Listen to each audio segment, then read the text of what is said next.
नमस्कार, आप देख रहे हैं खबर उत्तर प्रदेश। मैं हूं आपके साथ तनवीर। रुक करते हैं खबरों का, लेकिन उससे पहले नजर डालते हैं इस वक्त की हेडलाइंस पर। छांगुर नेपाल सीमा से सटे गांव में खोलना चाहता था धर्मांतरण के अड्डे। इस्लामिक मूवमेंट के लिए तैयार की थी टीम। 7 साल बाद एलटी ग्रेड शिक्षक के 7,466 पदों पर भर्ती। 28 जुलाई से आवेदन प्रक्रिया होगी शुरू। 33,200 करोड़ का बजट, फिर भी अधर में सड़कें। यूपी में पीडब्ल्यूडी की लेट लतीफी से अधर में लटके विकास कार्य। यूपी में सैकड़ों अवैध स्कूलों पर लगेंगे ताले। शासन ने जारी किया बड़ा आदेश। कैराना सांसद इकरा हसन से अभद्र व्यवहार। कैराना सांसद इकरा हसन से अभद्र व्यवहार। एडीएम ने कहा कार्यालय से बाहर जाइए। सीएम तक पहुंची डिप्टी सीएमओ डॉक्टर हेमंत की शिकायत। प्रयागराज में डीएम ने दिए जांच के आदेश। आप देख रहे हैं के न्यूज, खबरों का सारथी।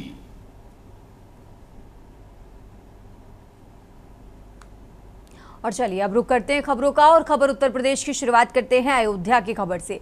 अयोध्या से खबर आपको बता रहे हैं 90 करोड़ से बनेगी राम मंदिर परिसर की बाउंड्री वॉल। अयोध्या से खबर आपको बता रहे हैं जहां 4 किलोमीटर लंबी 16 फीट ऊंची होगी ये boundary wall. Engineers India limited को निर्माण की जिम्मेदारी दी गई है। बाउंड्री वॉल पर 4 भव्य प्रवेश द्वार बनाए जाएंगे। रामानंदी, माधवाचार्य, शंकराचार्य, रामानुज द्वार बनेंगे। तो अयोध्या से खबर आपको बता रहे हैं, अयोध्या से अहम जानकारी आपको बता रहे हैं।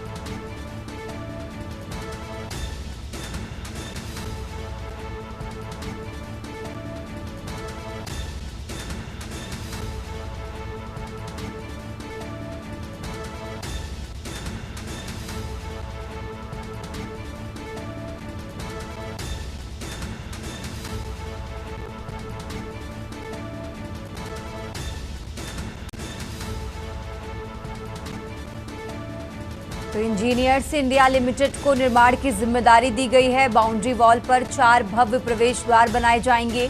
रामानंदी, माधवाचार्य, शंकराचार्य, रामानुज द्वार बनेंगे। अयोध्या से खबर आपको बता रहे हैं, अयोध्या से अहम जानकारी आपको बता रहे हैं जहां 4 किलोमीटर लंबी 16 फीट ऊंची बाउंड्री वॉल होगी।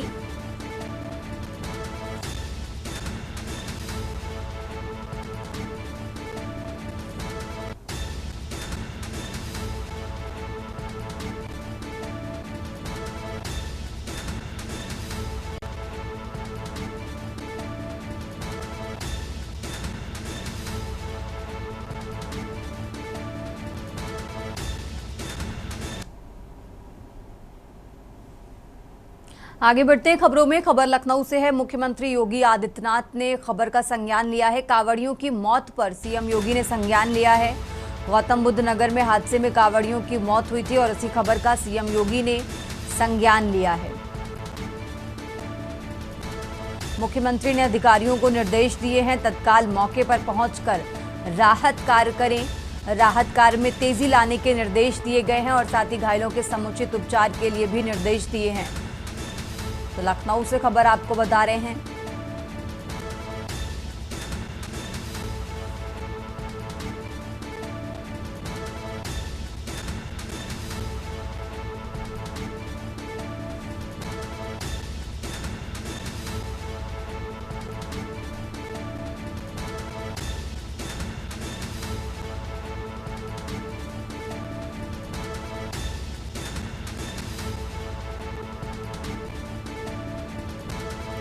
और इसी खबर पर ज्यादा जानकारी के लिए हमारे साथ अभ्युदय अवस्थी जुड़ चुके हैं। अभ्युदय, जिस तरीके से सड़क हादसे में कांवड़ियों की मौत का ही मामला है, सीएम योगी की तरफ से इस खबर का संज्ञान लिया है, पूरी जानकारी क्या है इसको लेकर आपके पास दर्शकों को बताइए। अभ्युदय। अनियंत्रित वाहन की टक्कर से 3 कांवड़ियों की जो मृत्यु हुई है उस पर मुख्यमंत्री योगी आदित्यनाथ ने नोएडा की घटना पर पूरा संज्ञान लिया है और अधिकारियों को तत्काल मौके पर पहुंचकर राहत कार्य के पूर्ण निर्देश दिए हैं और जो शोक संतप्त परिवार है उसकी प्रति संवेदना व्यक्त की है और जो भी घायल हैं और जो भी मृतक हैं उनको ससम्मान उनके घर तक पहुंचाने की व्यवस्था आदित्य के विषय में मुख्यमंत्री ने निर्देश दिए हैं। जो भी घायल है उनके उपचार की व्यवस्था में प्रशासन पूरी तरह तत्पर है। नोएडा प्रशासन पूरी तरह लगा हुआ है।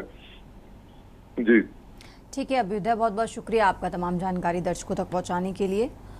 और ये लखनऊ से खबर आपको बता रहे हैं, जहां सीएम योगी ने घायलों की मौत मामले पर संज्ञान लिया है, अधिकारियों को निर्देश दिए हैं।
और अब खबर बुलंदशहर से है, जहां वारंटी को पकड़ने पहुंची दिल्ली पुलिस पर हमला हुआ है।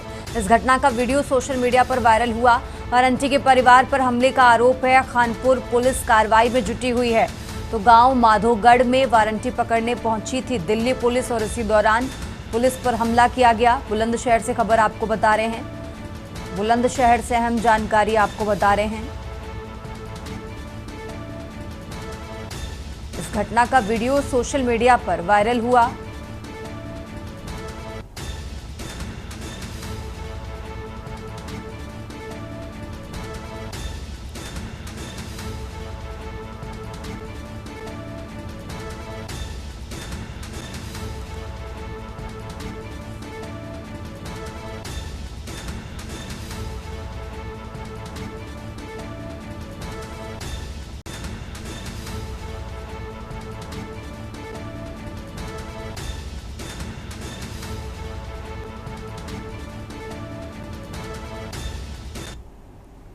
आगे बढ़ते हैं खबरों में। सेंट्रल नोएडा के थाना इकोटेक तृतीय पुलिस और बाइक सवार बदमाश के बीच चौगानपुर गोल चक्कर पर चेकिंग के दौरान हुई मुठभेड़ में गोली लगने से बदमाश घायल हो गया।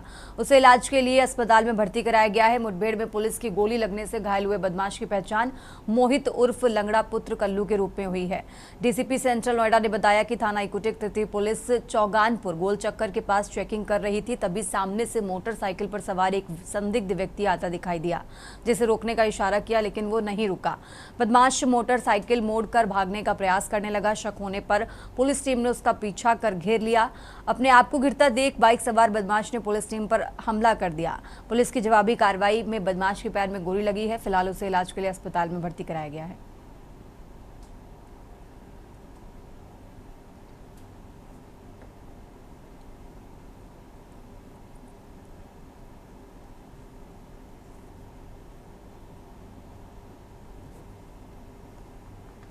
खबर उत्तर प्रदेश में आगे बढ़ते हैं। ग्रेटर नोएडा प्राधिकरण के सीईओ एनजी रवि कुमार के निर्देश पर एसीईओ ने जल सीवर विभाग के साथ समीक्षा बैठक का आयोजन किया। एसीईओ प्रेरणा सिंह के साथ जल सीवर विभाग के वरिष्ठ अधिकारी भी बैठक में मुख्य रूप से मौजूद रहे। प्रेरणा सिंह ने संबंधित अधिकारियों को क्षेत्र में जलापूर्ति निर्धारित करने के जरूरी दिशा निर्देश दिए। प्रेरणा सिंह ने अधिकारियों को वन सिटी वन ऑपरेटर योजना को लेकर किए जा रहे कार्यों में तेजी लाने के निर्देश दिए। बैठक में स्मार्ट वाटर मीटर परियोजना को लेकर भी चर्चा की गई।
तो नोएडा से खबर आपको बता रहे हैं, जहां ग्रेटर नोएडा में स्थित ग्रेटर नोएडा प्राधिकरण के दफ्तर पर समीक्षा बैठक का आयोजन किया गया।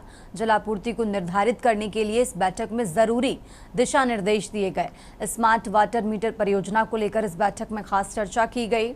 और इसी खबर पर ज्यादा जानकारी के लिए हमारे साथ अशोक द्विवेदी जुड़े हैं। अशोक, जिस तरीके से समीक्षा बैठक का आयोजन किया गया है, क्या क्या जरूरी दिशा निर्देश इस बैठक के बाद निकलकर सामने आए, जरा वो दर्शकों को बताइए। अशोक। हाँ बिल्कुल, मैं आपको बता दूं, अभी जैसे बरसात का सीजन चालू होता है, वैसे जो जल पूर्ति है या सीवर या नाले हैं, इसको लेकर के आज सीओ ने जो है एक अहम बैठक की है, जिसको लेकर के अधिकारियों को सख्त निर्देश दिए हैं कि इस काम को जो काम चल रहा है, या चाहे वो सीवर पे हो चाहे वो जल पूर्ति पे हो, उसको जल्दी से जल्दी पूरा किया जा सके, जिससे बरसात के सीजन में अक्सर बिजली कटौती या जल पूर्ति या इन चीजों को लेकर के जो जनता को दिक्कत होती है, उसको लेकर के पूरा किया जाए। यही सख्त निर्देश को लेकर के एक अहम बैठक हुई है, जिसमें ये खास निर्णय लिए गए हैं। तनवी। ठीक है अशोक, बहुत बहुत शुक्रिया आपका तमाम जानकारी दर्शकों तक पहुंचाने के लिए। और ये नोएडा से खबर आपको बता रहे हैं, जहां जल आपूर्ति को निर्धारित करने के लिए स्मार्ट वाटर मीटर परियोजना पर इस बैठक में विशेष चर्चा की गई। खबर उत्तर प्रदेश में आ रुकते हैं एक छोटे से ब्रेक के लिए, फौरन हाजिर होते हैं। खबर उत्तर प्रदेश में एक बार फिर से हाजिर है, रुक करते हैं खबरों का। और अब खबर शाहजहांपुर के सिंधौली क्षेत्र से है, जहां धर्मांतरण की सूचना पर पुलिस ने गुरुद्वारे के पास बने एक मकान में छापा मारकर ईसाई धर्म से जुड़ी पुस्तकें, सामग्री व दस्तावेज बरामद किए। मौके से 4 पुरुष व 6 महिलाओं को गिरफ्तार किया गया है। हिंदू युवा वाहिनी की शिकायत पर हुई इस कार्रवाई के बाद इलाके में हड़कंप मचा हुआ है। एसपी राजेश द्विवेदी ने बताया कि 6 लोगों पर मुकदमा दर्ज कर आगे की कार्रवाई की जा रही है। स्थानीय हिंदू संगठनों ने मकान को सील करने और कड़ी कार्रवाई की मांग की है।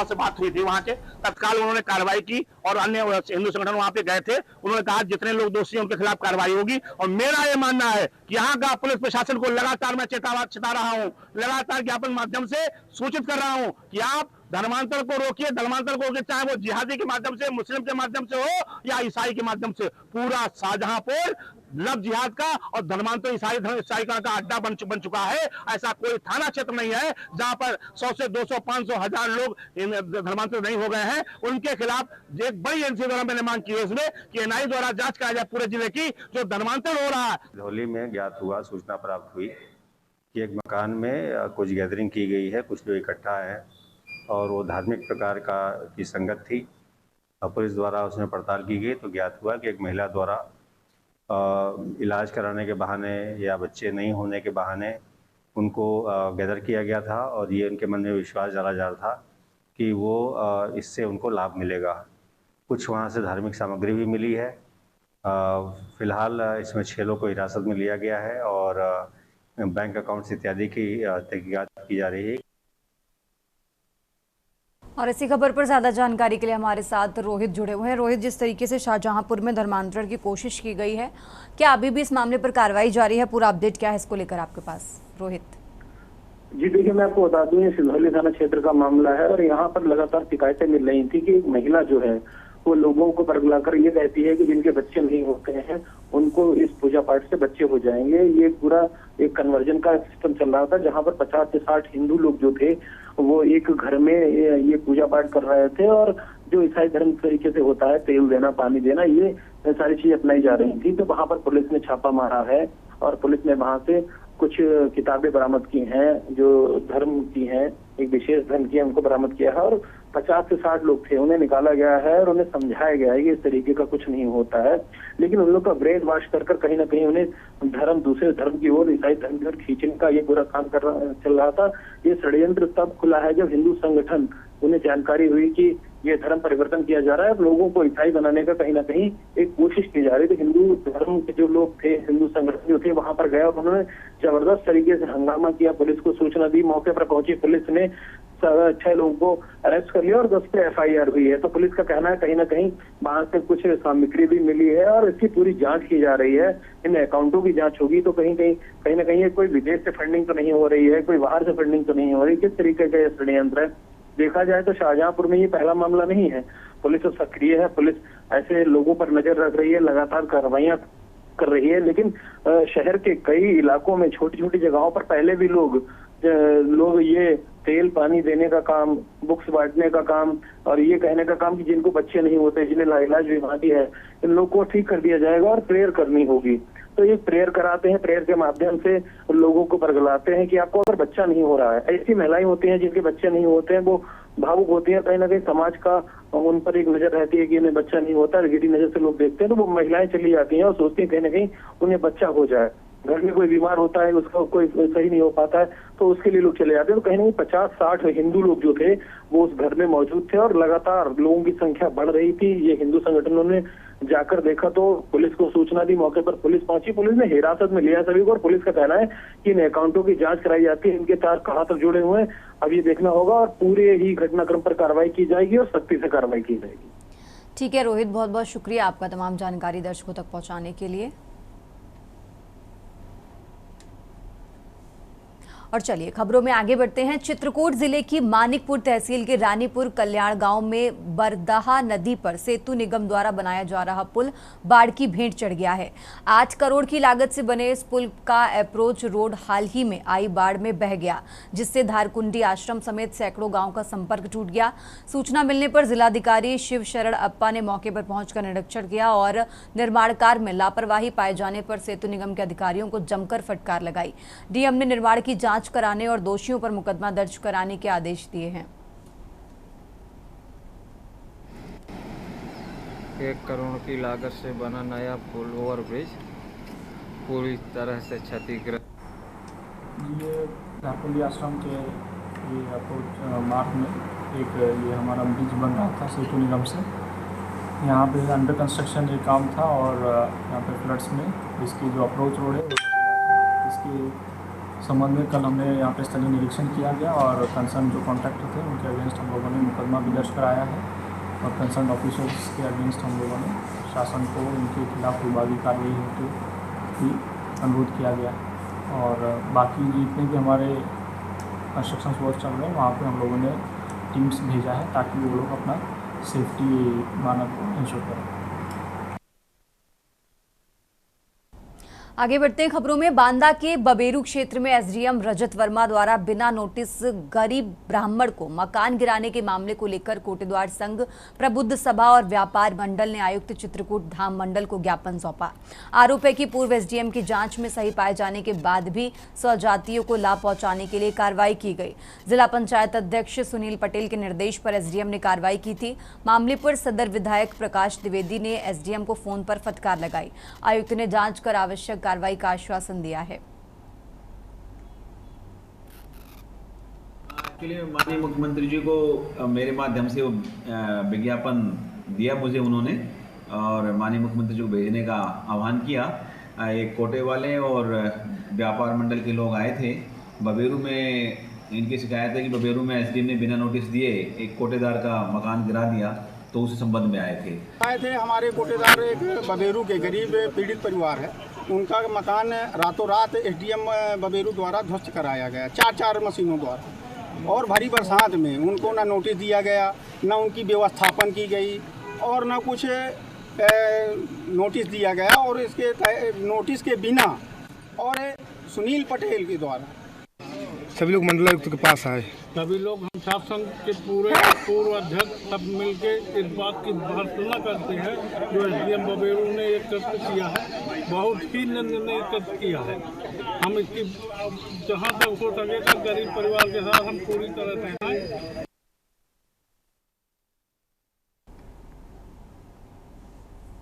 और अब बात कर रहे हैं राजधानी लखनऊ की। लखनऊ से खबर आपको बता रहे हैं जहां छांगुर के 4 मददगार अफसर बेनकाब हुए हैं। एक एडीएम, 2 सीओ, 1 इंस्पेक्टर जांच के घेरे में पाए गए हैं। लखनऊ से खबर आपको बता रहे हैं जहां एसटीएफ जांच में संदिग्ध भूमिका उजागर हुई है। अधिकारियों की भूमिका की जांच करेगी एटीएस। लखनऊ से बड़ी खबर आपको बता रहे हैं जहां फंसाया गया या असली भूमिका है, इस बात की जांच एसटीएफ करेगी। आज शाम 6 बजे जेल भेजे जाएंगे छांगुर और नसरीन। लखनऊ से खबर आपको बता रहे हैं जहां छांगुर के 4 मददगार अफसर बेनकाब हो गए हैं। एक एडीएम, 2 सीओ, 1 इंस्पेक्टर जांच के घेरे में है।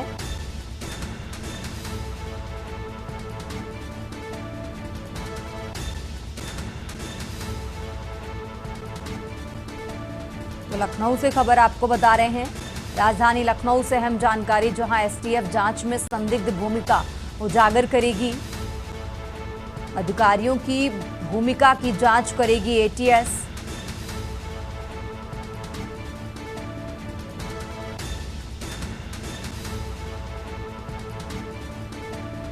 तो आज शाम 6 बजे जेल भेजे जाएंगे छांगुर और नसरीन। लखनऊ से खबर आपको बता रहे हैं, जहां छांगुर के 4 मददगार अफसर बेनकाब हुए हैं।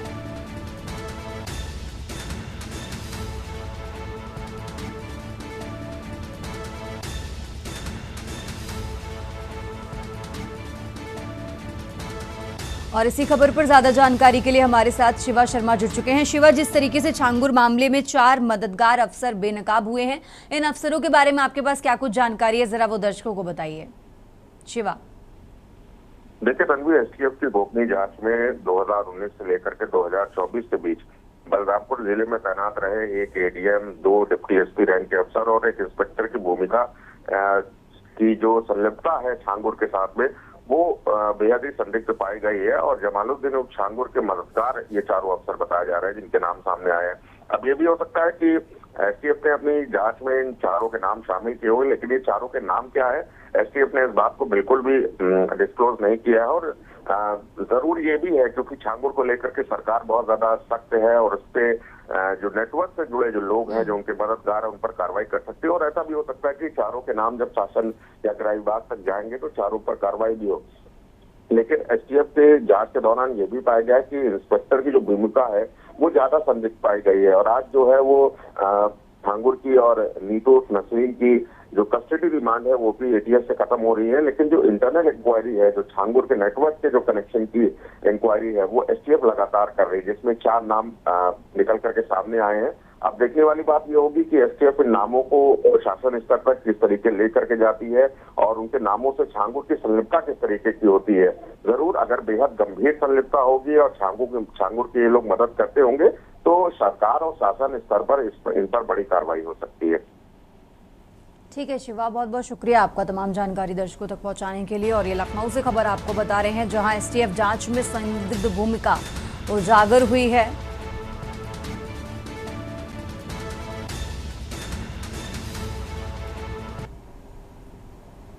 उत्तर प्रदेश की खबरों में फिलहाल इतना ही। आप देखते रहिए के न्यूज़ इंडिया।